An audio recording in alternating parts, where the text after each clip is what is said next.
বলে কংসাসুর নামে নরপতি অহংকারে মত্ত হয়ে থাকে দিবারাতি। ধরা অধীশ্বর হয়ে সেই দুবাছা পৃথিবীকে তাড়না করিল বহুবার।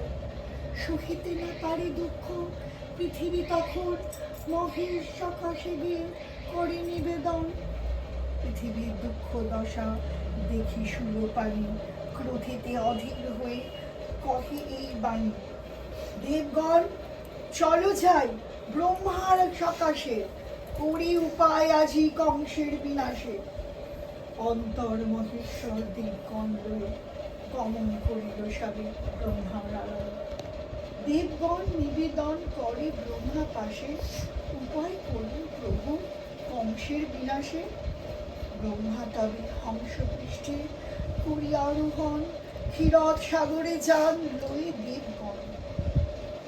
সাগরের তীরে স্তব করে সুরগণ, স্তবে তুষ্ট হইল দেব নারায়ণ। নারায়ণ বলে ওহে দেবগণ, বিষণ্ণ বদন সবে কিসের কারণ? বিবাহিত করেছ হেতায় আগমন। ব্রহ্মা বলিলেন প্রভু করি নিবেদন।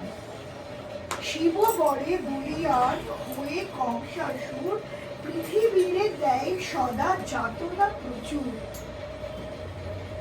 নাহি মানে দেব দ্বিজ গুঞ্জন আদি অহংকারে মত্ত হয়ে থাকে নিরবধি।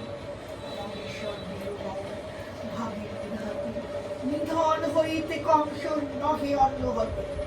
তার নিবেদন হয় চরণে, রাখিতে দেবীর মান কংসের নিধনে। দৈবকী উদরে জন্ম করি